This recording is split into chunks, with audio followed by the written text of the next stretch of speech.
with The Real Cinemas Blackpool and Ballincollig and online at therealpicture.com. In a world where there's a million movie podcasts, here comes another one from themoviebit.com. This is the podcast.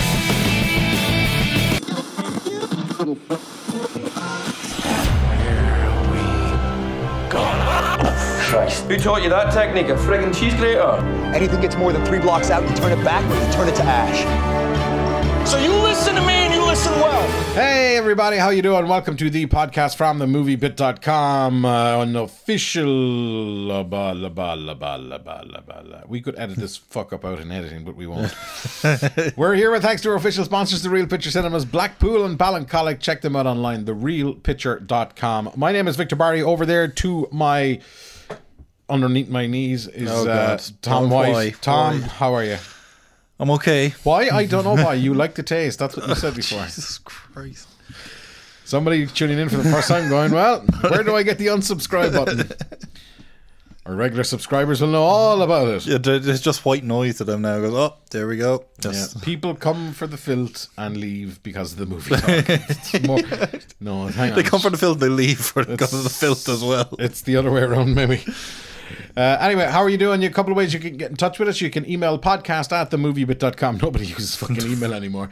But you can hit us up on Twitter at themoviebit, and of course the Moviebit Facebook page as well. Funnily enough, we do have a website. It's called themoviebit.com, which is where our core content is, but nobody surfs the web anymore. So you'll probably just see us on Twitter or Facebook. Yeah. Let's face it, it'll probably be just Facebook. Anyway, right, let's get down to it. We like to start each and every show by teaching you good stuff about the movie. Stuff that you never knew before. Things that will make you so much popular when you are maybe in prison. So, we call this Tom's Trivia Tree.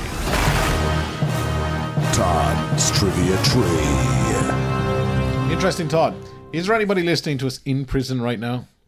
Yeah, actually. But I recall back in the bad old days when I was on the radio, lots of people used to listen to us, or well, listen to me in Cork prison. All right. Yep. How they were doing that, I'm not sure. Well, I know how they were listening, but how they were texting and emailing was another thing. Okay. But it was just our little secret. Yeah. Maybe somebody's smuggling a radio in their ass. No. They have radios in prison. Anyway, those are the bad old days. They're all listening to Spotify now. Right, Tom, what have you got for us this week? Where'd they get the laptops? Okay, first off, Zero Dark 30 was originally about the unsuccessful decade-long manhunt for Osama bin Laden. And of course, the script was completely rewritten once he was killed. Was that the Zero Dark 30? Who directed that? I'm thinking of something else. Oh, Bigelow, Catherine Bigelow. Yes, James Cameron's ex-wife. Yes. I always thought that was a travesty that she got that. Oh, really? Yeah, because he was nominated as well. Oh, for Avatar. Avatar. I felt Avatar was more pioneering. But anyway, that's just me. Let's not start the whole thing about women in Hollywood. No, that's not about women in Hollywood. That's Oscars just being political.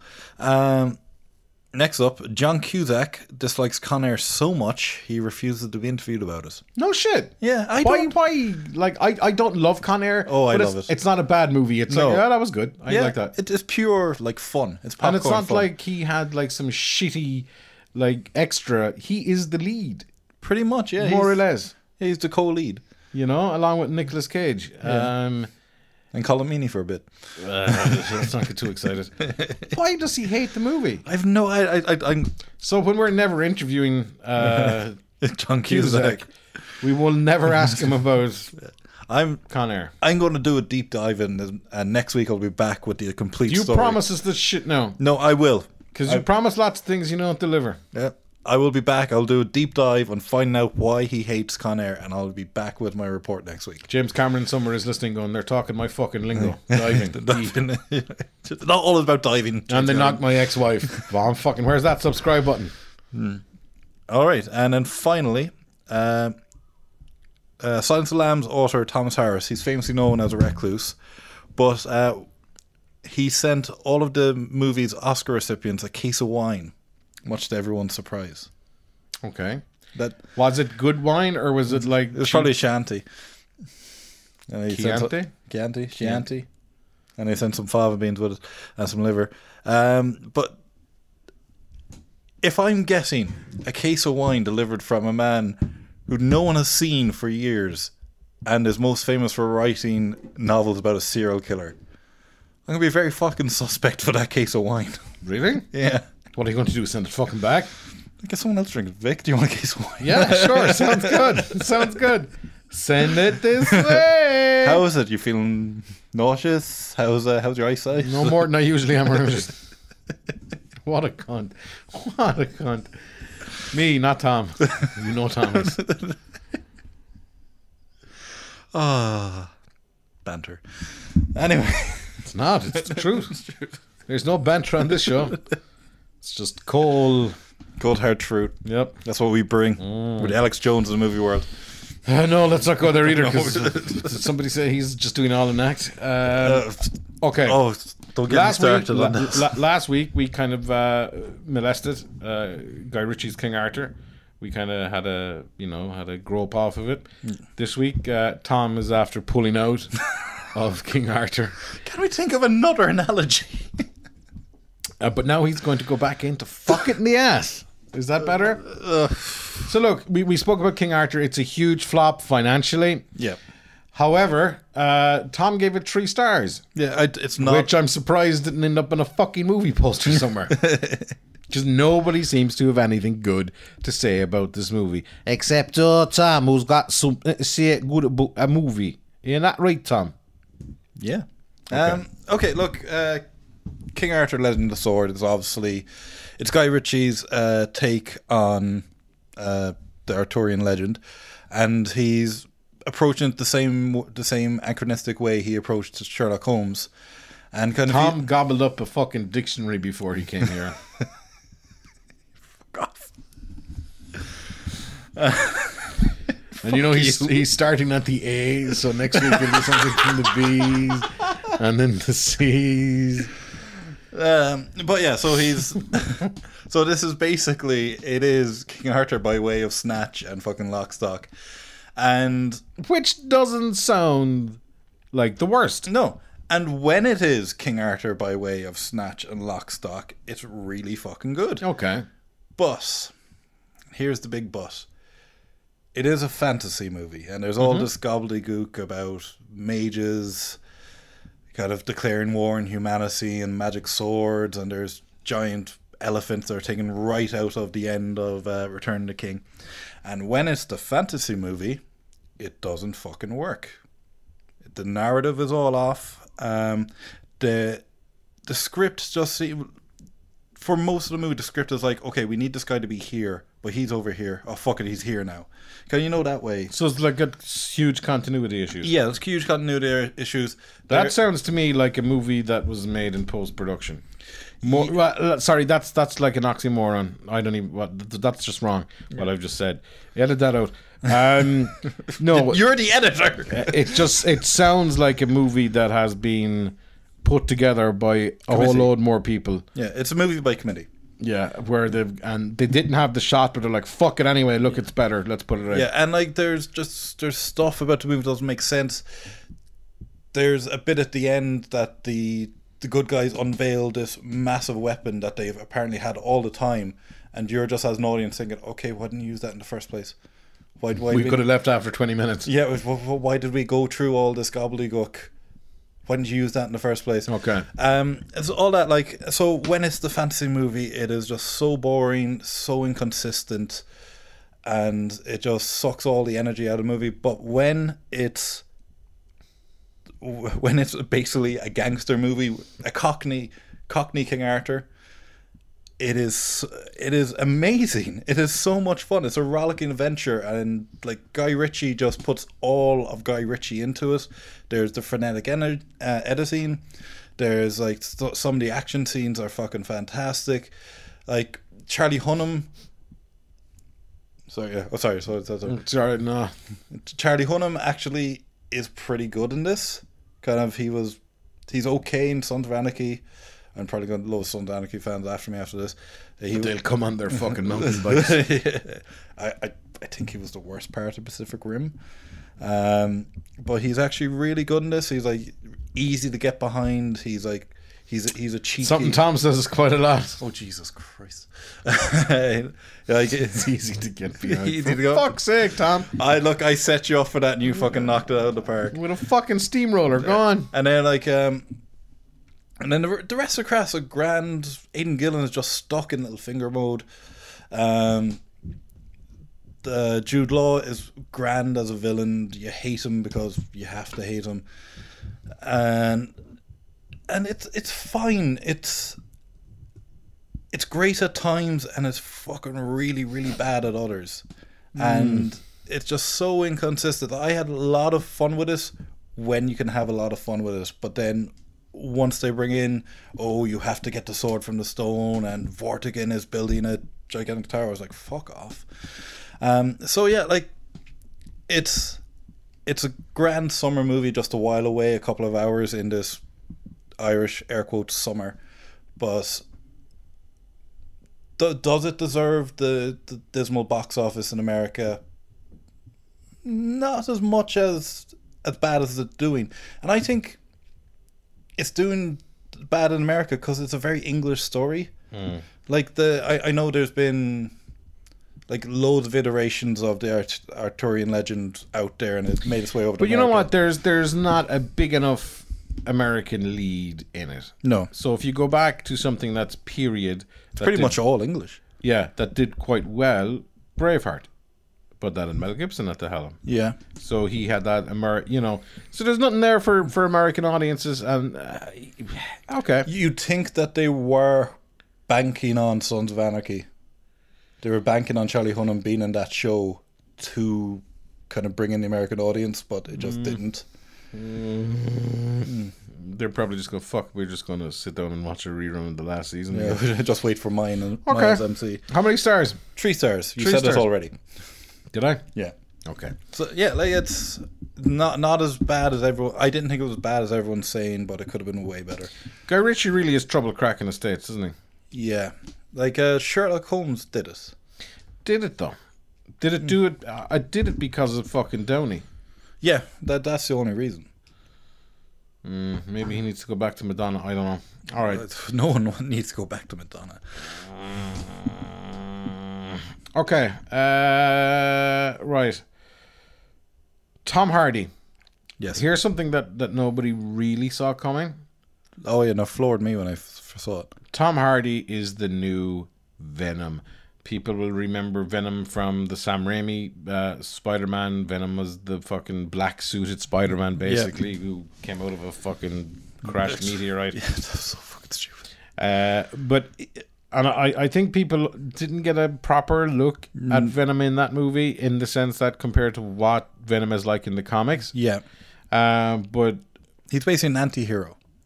yeah, bizarrely, it's Tom Hardy going from Bane to Venom. Yeah, and Is he kind of signing his life away now for another bunch of fucking Marvel movies? I don't know, because like this is not going to be under MCU, because I think Sony and MCU are just or Marvel Studios, are just sharing Spider-Man. I think everything else Spider-Man related is still. But invariably, we know Spidey will go back to Marvel. Oh, yeah, eventually. yeah. And I just wonder, is there another Venom movie, 8 years down the line? But yeah, so yeah, this is going to be its own universe, which does throw up the question of, so if Spider-Man's not going to be in it, how is Venom going to be created?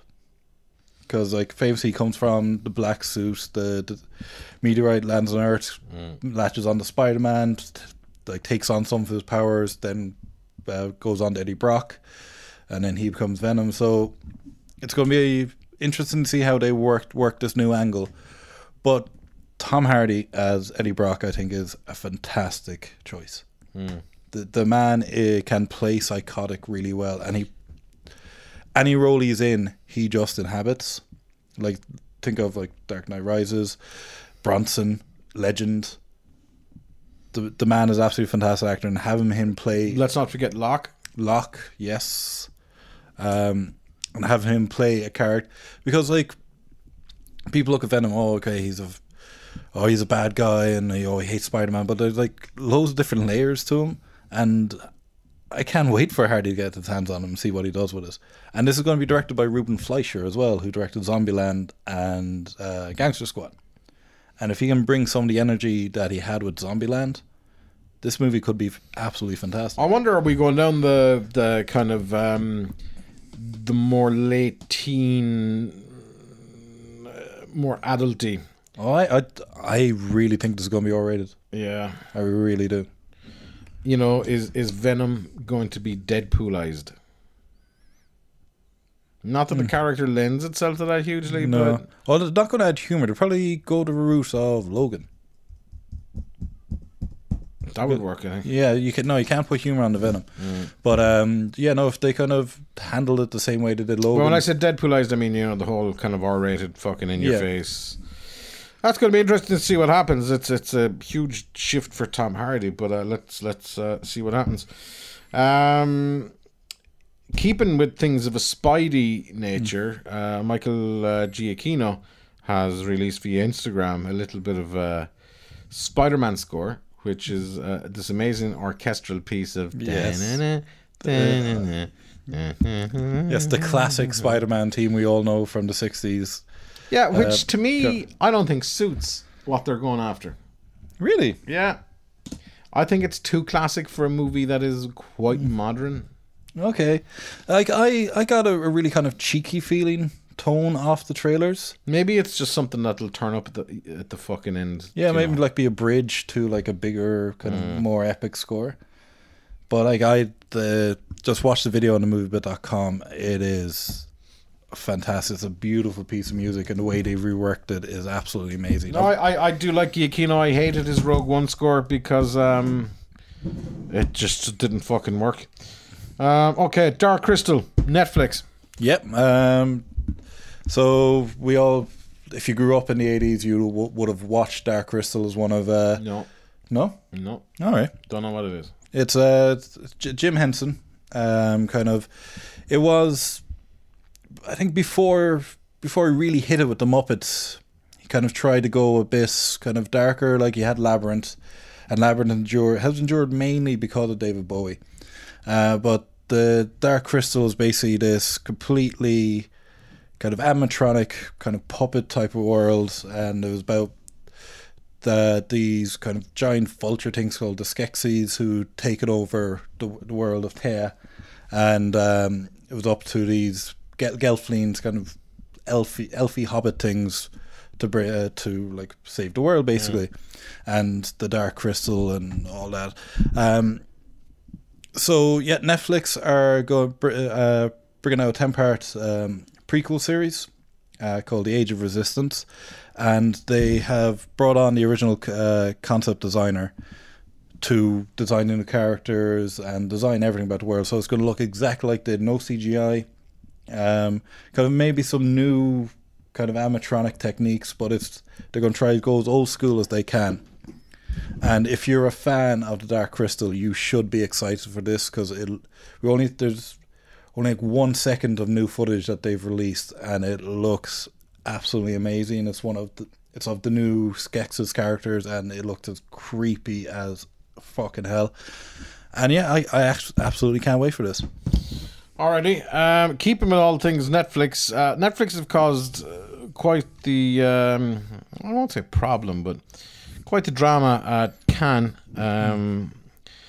when it comes to Okja. Yep, is that the right pronunciation? Okja. So when the Netflix logo came on, they got booed. Yeah, and then they had to restart it because of an issue, so it got booed again. It was shown in the wrong aspect ratio. And then it got a standing ovation. Yeah, 4 minutes standing ovation. Is it the director of this year's film has just no time for the streaming services? So basically, Pedro Almodovar, what's his name? Yeah, we'd go with that. Almodovar, or whatever his name is. He's on the jury, and he basically said that if you're not going to be released in the cinema, you have no right of being in Cannes.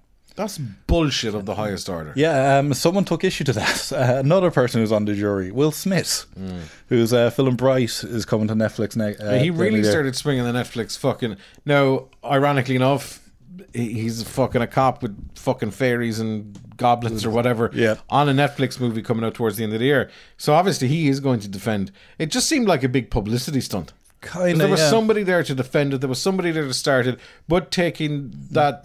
But it wasn't just Netflix, because Amazon got booed as well. But the really strange thing is, because Amazon produced Manchester by the Sea, which is a huge Oscar darling last year. So I think it's just the film purists are kind of like, fuck off streaming service.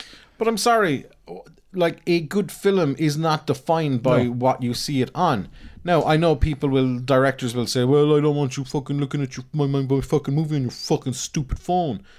Then, yeah, because it loses some of its impact. But for the best part, no matter where you see a film, if the film is fucking good, it doesn't lose its story, it doesn't lose its heart. I would be the first to say that, if you want to see a big blockbuster, go to fucking IMAX. It cannot compare with something that, with your TV, no matter how big your fucking TV is. But I think that's very disingenuous to creators out there. Yeah. When you look at some of the biggest creative talent in the world, most of it's on a fucking streaming service these days. Look how many people Netflix have pulled over. Look at how many people Amazon have pulled. I mean, look, Kevin Spacey. Yeah. Who would people consider a fucking heavyweight in Hollywood? House of Cards. Netflix, baby. Yeah, and Okja is directed by Bong Joon-ho, who directed Snowpiercer and The Host. He's an amazing director, and judging by the 4 or 5 minute standing ovation I got, Okja is just another amazing movie. But I think it's that stigma of Netflix behind it, which is hurting it. Another Netflix movie also got a 4 minute standing ovation. Noah Baumbach's The Meyerowitz Stories, which stars Adam Sandler. And apparently it's one of Adam Sandler's best movies to date. We'll be the judge of that. We'll be judge of that. But look, when it was announced that Netflix were making exclusive Adam Sandler movies, I never thought we'd get serious Sandler, which is Adam Sandler at his best, admittedly. What was that movie where he's the comedian? That was kind of serious. Funny People. Funny People, yeah. The problem with all of Judd Apatow's movies. 5 days too long. Yeah. Comedies should not be more than an hour and a half long. Horrors should not be more than an hour and a half long, because you're trying to build in a certain feeling to the audience. Fuck you, Judd Apatow! Yeah, fuck you, Judd Apatow. Stop putting your wife in things well. I'm just saying it for Tom. Yeah, Tom. I can say it for myself, Vic. Thank you very Tom much. doesn't like your wife, apparently. No, I have issues with comedies that are 2 hours long, because there's no need for them to be 2 hours long. Okay. All right. I just the whole Netflix thing. Look, if it's a good movie, it's a good movie. Yeah. All right. And then finally, I never thought these words would be coming out of my fucking mouth. Terminator 6. Yeah. Arnie Schwarzenegger is coming back for Terminator 6. Now you could go to yourself. And so is Jimmy Cameron. Yeah, that's the thing. James Cameron is back, not directing, not writing. He's producing. Yeah, godfathering, he put it. Yeah. It's the same James Cameron who said Terminator Genesis was the best fucking Terminator movie since fucking Terminator 2. Did you rename your son in the end? No, I didn't. I don't fucking know. I really don't. Yeah. They've had cracks off the Terminator series. Terminator Genesis is a crock of shit. It's all over the place. And I think it's stoking the nostalgia. It tries to stoke the nostalgia on most people's hearts. It doesn't work. Terminator Salvation wasn't bad. I think they need to look at that whole brand and do something else with it. Arnie is no longer the Terminator. I think that franchise is dead. I hate to say it. I think it peaked at Judgment Day. Don't get me wrong. If Cameron comes back and writes and directs a Terminator movie, I will be the first I'd start camping right now. But I think that franchise, dead is the wrong word. I think it's exhausted. Yeah, it is exhausted. I don't think it. It's exhausted. I don't see what else they can fucking do with it. It's exhausted. Take it to Netflix.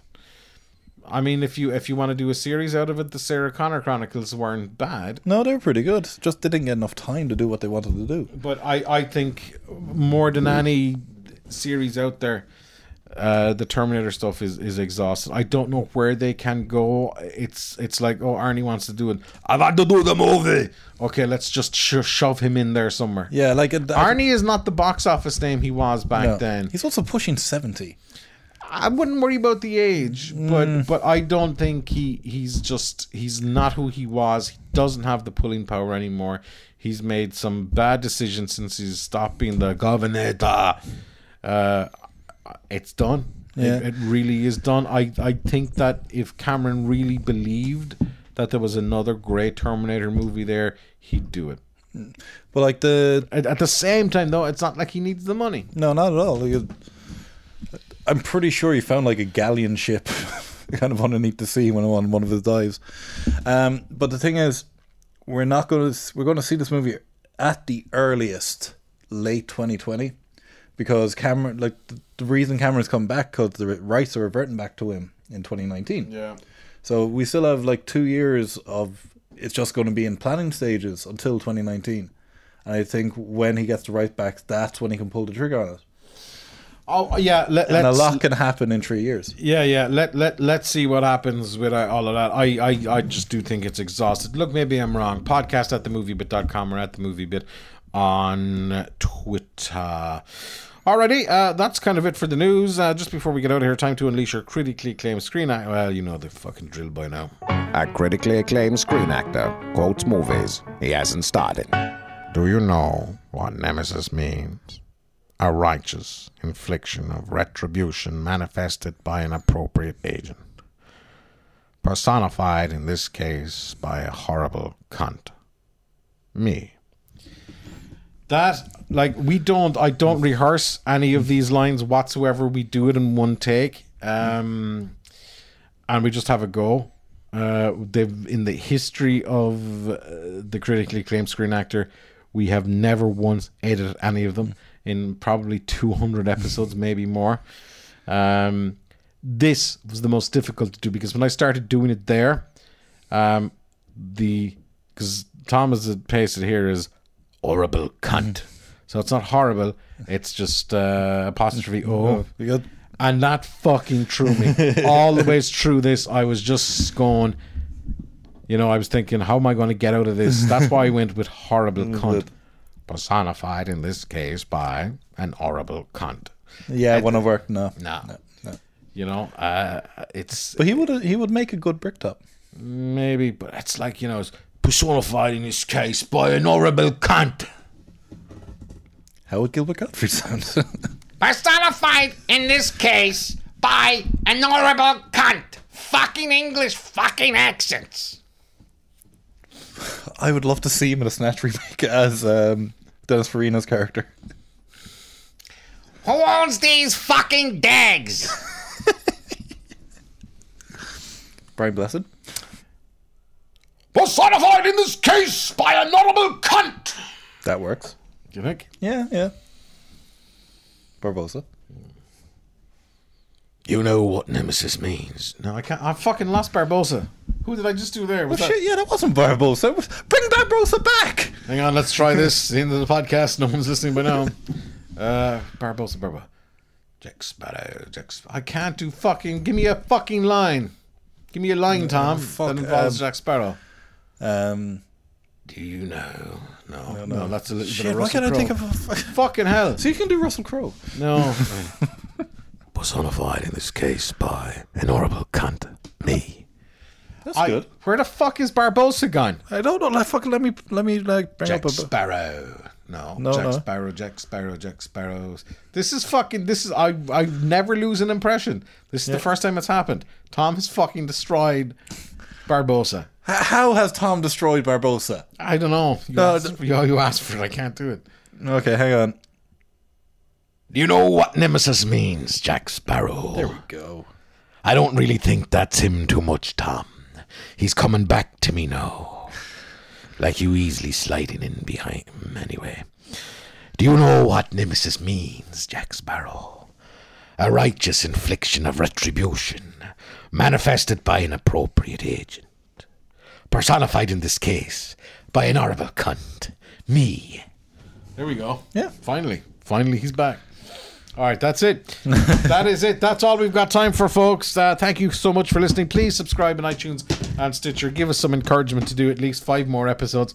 And that is it. Thanks to our sponsors, The Real Picture Cinemas. Check them out online, therealpicture.com. We will talk to you next week, and we will see will Tom keep up on his promise. Tom, what was that promise?